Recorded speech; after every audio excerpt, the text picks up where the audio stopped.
There is something strange about the word tomorrow. We use it without thinking. Tomorrow I'll finish that project. Tomorrow I'll call my mother. Tomorrow we'll have dinner together. Tomorrow, because we assume tomorrow is coming. The people who lived at Sandby Borg assumed the same thing. They had food prepared. Animals had been slaughtered. There were things left unfinished. There were lives being lived inside those walls. Maybe they were planning a meal. Maybe they were planning a feast. Whatever was supposed to happen next, they expected it to happen. They went to sleep, believing there would be another morning. There wasn't. At some point in the 5th century, something happened inside that ringfort on Öland. People were killed. Their bodies were left where they fell. And then the living never came back, not to reclaim their homes, not to retrieve what they had left behind. Maybe they had all died. Maybe the survivors were too afraid to go back. 1,500 years later, I stood inside those walls. I've talked about Sandby Borg before. I've studied the archaeology. I've talked about the victims. I've followed the DNA research. I know the theories. I know the questions. But there's something you cannot get from a book or a photograph or a DNA report. You can't know what it feels like until you're standing there, looking at the walls, looking across the landscape, knowing that the people who lived there once believed, just as we do, that tomorrow was waiting for them. It wasn't. And that's what I want to talk about today. Not what happened at Sandby Borg. I've already told you that story. I want to talk about what it felt like to finally stand there and why, after all these years, I couldn't stop thinking about the people who never got their tomorrow. Welcome back to Beyond the Swedish Postcard. This is going to be a little bit different from our usual episodes.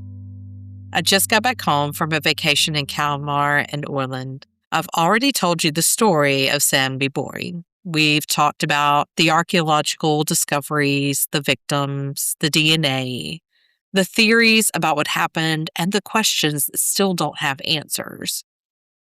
But this time, I got to go there, and I've wanted to do that for a very long time. So when we planned our trip to Öland, Sandby Borg wasn't just another stop on the itinerary. It was one of the places I was most excited to see, because there's a strange difference between knowing a place and standing in it. I've looked at photographs of Sandby Borg. I've studied maps of the fort. I've read about the people who lived there. I've thought about the massacre probably more than what is entirely normal. But none of that prepared me for standing inside those walls and looking out across that same landscape those people would have seen. And suddenly, the distance of 1,500 years didn't feel quite so enormous. Because you start to think about the ordinary things. What were they doing that morning? What were they talking about? What were they worried about? And what were they looking forward to? Because that's the part of ancient history we can easily forget. We know how their story ends. They didn't. They woke up that day expecting to live. They expected to eat. They expected to see their families again. They expected there to be another day after this one. And somewhere in that fort, there are people preparing food for a meal that would never happen. That, more than anything, is what I kept thinking about while I was there. Not the mystery, not even the massacre. Tomorrow. Because we know something they didn't. Tomorrow wasn't coming.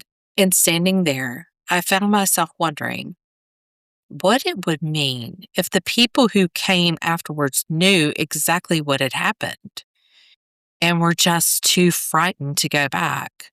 too frightened to bury their dead, too frightened to live there again. Because maybe the most haunting thing about Sandby Borg isn't what happened inside those walls. Maybe it's what happened afterward. So today, I want to take you with me to Sandby Borg, not as an archaeologist, not as someone trying to solve the mystery, but as someone who has spent years studying this place and finally got to stand there. And sometimes, seeing something with your own eyes changes the way you understand it forever. The first thing I noticed was how quiet it was. That probably sounds strange because I knew what I was standing in. I wasn't walking into some unknown archaeological site wondering what had happened there. I knew. I'd spent years reading about this place. I knew that inside these walls, people had lived during the 5th century. I knew that archaeologists had found the remains of people who died violently. I knew that only 6% of the ring fort has actually been excavated. I knew that the fort had been abandoned. I knew that it was never properly resettled, and yet standing there was different because photographs flatten a place. A map turns it into lines. An archaeological report turns it into measurements and coordinates. But when you are actually standing inside the fort, you can look around, you can see the landscape, you can see the Baltic, you can stand where someone's house once stood. And that's when the story starts to become uncomfortable because the people who lived here weren't living in an archaeological site. They were in their home. They weren't thinking about whether future historians would understand them. They weren't thinking about DNA analysis. They weren't thinking about the migration period. They were just living. And I think that's one of the hardest things for us to remember when we talk about ancient people. They didn't experience their lives as history. They experienced them as life. They woke up in the morning. They had work to do. They had food to prepare. They had children. They had animals. They had arguments. They had plans. And they probably had things they were looking forward to. And then one day, everything stopped. That's what makes Sandby Borg different from standing at a battlefield where two armies met. A battlefield tells you that people came there expecting violence. Sandby Borg gives us something much more disturbing. It appears that ordinary life was interrupted. And when I was standing there, I kept trying to imagine that transition. What was the moment when someone inside those walls realized something is wrong? Did they hear shouting? Did someone see people approaching? Did word spread through the fort? Did they have time to run? Did they try to defend themselves, or did everything happen so quickly that they never understood what was happening? We can find clues, we can study the bones, we can study the objects. We can reconstruct pieces of history, but there is a point where archaeology reaches its limit because the people who could answer those questions aren't here. And that silence is part of what you feel when you stand there. It's too quiet. 1,500 years ago, this place was full of human voices. Today, you can stand inside the walls and hear the wind. And I found myself thinking about something that seems almost ridiculously ordinary: dinner. Because among the things archaeologists have found at Sandby Borg are clues that people were preparing dinner when their lives were interrupted. There was a meal that never happened, a feast that in some sense was already underway. And suddenly, the word tomorrow came back to me. Because when you're preparing food for tomorrow, you're making an assumption. You're assuming there will be a tomorrow. These people made that assumption, and they were wrong. That, more than anything, is what I felt standing there. Not just that people had died, but that they had been in the middle of expecting to live. And then they didn't. There is something about food that makes the past feel strangely close. You can read about kings, you can look at weapons, you can study the ruins of a settlement. But food is different. because people 300 years ago, 1,500 years ago, ate much the same foods as we do. They had feasts and celebrated weddings, among other life celebrations. At Sandby Borg, archaeologists found evidence that people were preparing food when their lives were interrupted. Animals had been slaughtered, food had been prepared, and then it was left behind. Think about how ordinary that is. Someone had to decide that they were going to eat. Someone had to prepare it. Someone expected to sit down and enjoy it. Maybe it was going to be a feast. Maybe it was an ordinary meal. We can't know exactly what they had planned. But we know something was supposed to happen next and didn't. That's what makes the archaeology so haunting. It's not just that the settlement was destroyed. It's the pieces of normal life that were left behind. A person doesn't prepare food thinking, this is the last meal I'll ever prepare. They prepare it because they're expecting to eat it. They expect someone else to eat it. They expect to wash the dishes afterward. They expect to go to sleep. They expect to wake up. They expect tomorrow. And then something happened that shattered that assumption. The people of Sandby Borg didn't get to finish the things they had started. And that's also something I kept thinking about while I was there. Because we tend to imagine ancient history as a series of enormous events. Kings, warriors, wars, migrations, massacres. But history is actually made up of millions of tiny moments. Someone lighting a fire, someone grinding grain, someone feeding an animal, someone preparing dinner, someone telling their child to go to bed.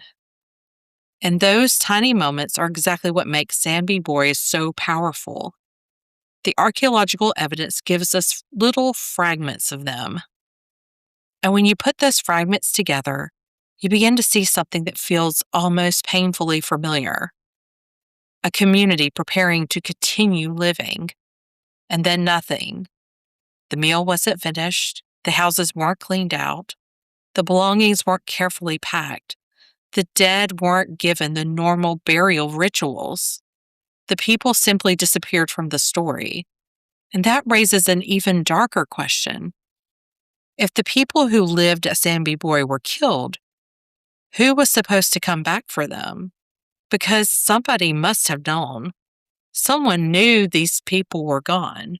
Someone knew what had happened inside those walls, and yet the dead were left there, and the fort was abandoned. And that's where the story becomes even stranger. Because dying is one thing, being forgotten is another. And at Sandby Borg, it seems the people who died there were never buried properly. Their remains stayed. Their belongings stayed. The evidence of their last ordinary days stayed. And the place itself was left behind, which brings us to the question I find most haunting about Sandby Borg. Why didn't anyone go back? And this is where we need to talk about something that can be difficult for us to understand today. What does it mean to have a bad death? Not a painful death, not an unexpected death. A bad death in the cultural and spiritual sense. For someone living in 5th century Scandinavia, death wasn't necessarily understood as a simple transition from alive to dead. There were rituals, there were obligations, there was a proper way to deal with a body. And there was a proper way to move someone from the world of the living into whatever came next. That mattered because what happened to the body wasn't necessarily considered separate from what happened to the person. And if those rituals weren't performed, what happened then? That's where things get interesting. Archaeologist Clara Alfsdottir, in her research on Sandby Borg, specifically uses the concept of bad death to interpret what may have happened to these victims. She points out that across many beliefs, people who died violently or who were denied proper mortuary treatment could be viewed as existing in an unresolved state, not properly among the living, but not properly separated from them either. Think about that. You die, but you aren't buried. Nobody performs the rituals. Nobody takes you to the place where the dead are supposed to go. Nobody helps complete that transition. You're simply left. And in cultures where the dead are believed to require proper treatment in order to move on, that can create a terrifying possibility. What if the dead don't leave? What if they remain? What if they become something that can interact with the living? Something angry, something dangerous, something that doesn't belong in either world. A restless dead person, a haunting, an evil spirit. Now, I want to be very careful here. We don't have evidence that the people of Sandby Borg specifically believed that these particular victims had evil spirits. We can't look at the archaeology and say, this is exactly what they believed. We don't really know that, but we know that the people of this period had elaborate mortuary traditions. And we know that the treatment of the Sandby Borg dead was radically different. They weren't buried, they weren't cremated, they weren't given the treatment that contemporary communities normally gave their dead. They were left exactly how they had died. And that creates an unsettling possibility. What if leaving them there wasn't simply a consequence of the massacre? What if it was part of the punishment? What if the people who killed them understood exactly what denying them a proper death would mean? Because according to Alf's daughter's interpretation, denying the victims proper mortuary treatment may itself have been an act of aggression, a final act of violence. After the physical violence was already over, the perpetrators could destroy not only the victims' lives, but their place in the social and spiritual order. They could leave them in a state of limbo. And that is horrifying, because imagine being one of the people who came afterwards. You know what happened. You know that there are bodies inside the fort. You know they haven't been buried. And you know what your culture believes about the dead. Would you go inside? Would you touch them? Would you move them? Would you risk whatever consequences you believed might come from disturbing them, or would you leave them alone? Maybe you tell your children, don't go there. Maybe you tell them the place is cursed. Maybe you don't even explain why. You just know you don't go to Sandby Borg. And generation after generation, the story gets smaller, the details disappear, the names disappear, the reason disappears, but the warning remains, don't go there. Now, again, I'm not telling you that this is what happened. There's no archaeological evidence that said that people stood outside Sandby Borg and said the dead are haunting this place. This is entirely speculation. But there is something we actually know. The bodies were left. The fort was abandoned, and it was never properly reused. The official Sandby Borg research describes this as an extraordinary, unusual archaeological situation. A massacre occurred, the dead remained where they fell, and the fort was never reoccupied. So when we talk about Sandby Borg having a strange reputation, when they talk about bad juju, when the place starts to feel haunted in the imagination, I think there is an interesting historical question underneath all that. Maybe the question isn't, were there ghosts at Sandby Borg? Maybe the question is, what did the people who came afterwards believe might happen if they went back? Because whatever they believed, they stayed away. And 1,500 years later, the dead are still there. Standing at Sandby Borg, I kept thinking about tomorrow. Not the massacre, not the weapons, not the theories about who did it tomorrow. Because the people who lived there didn't know they were living through the last ordinary day of their lives. They had plans. They had a feast. They had families. They had things they expected to do the next day. And then there was no next day. 1,500 years later, we can stand inside the walls and try to piece their story back together. We can study their bones, their belongings, their food, their DNA. We can argue about what happened and why, but there's one thing we will probably never know. What were they thinking when they realized tomorrow wasn't coming? And maybe that's why visiting places like Sandby Borg matter, because history can become very clean when it's written in books, dates, names, numbers, events. But standing where those events actually happened can remind you that history wasn't experienced by dates and numbers. It was experienced by people who laughed, people who worried, people who loved each other, people who made plans, people who expected to wake up the next morning. And sometimes the most powerful thing archaeology can give us isn't an answer, it's a question. What would you do if you knew this was your last ordinary day? I don't know the answer, but I'm grateful that I got to stand at Sandby Borg and remember that the people who lived there weren't ancient when they were alive. They were just people, and tomorrow was just tomorrow until it wasn't. And if you'd like to see some of what I saw on this trip, I'm going to be sharing photos and videos from Öland, including Sandby Borg, over on Instagram. You can find me at swedish.wanderlust on Instagram. So if you ever wanted to see some of the places for yourself, come follow along, and I'll be sharing the beautiful parts, the strange parts, and hopefully a little bit of the history behind them too. Next week, we'll take a little step back from Öland and return to our regular history series. We'll pick up with episode 27 and continue the story of what happened to Sweden after the fall of its empire. We'll return to the question, can a nation reinvent itself after losing an empire? Until then, tack så mycket for listening, and hej då for now. And as always, keep looking beyond the Swedish postcard.